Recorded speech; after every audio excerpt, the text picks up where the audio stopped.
موجودہ دور میں گھوڑا، گھڑ سواری اور کچھ کھیلوں جیسا کہ پولو میں استعمال کیا جاتا ہے، لیکن ماضی میں گھوڑے کا رول کلیدی تھا۔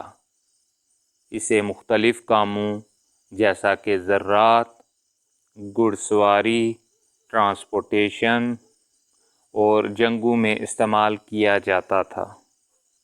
ایک اندازے کے تحت گھوڑے کو تقریباً 4000 سے 3500 سال قبل مسیح قازقستان میں ڈومیسٹیکیٹ کیا گیا۔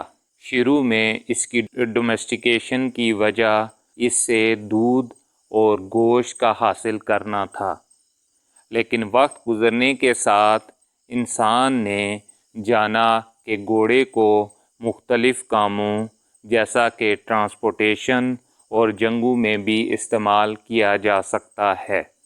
اس کی ڈومیسٹیکیشن یورپ، افریقہ اور ایشیا کے مختلف ممالک میں پھیل گئی۔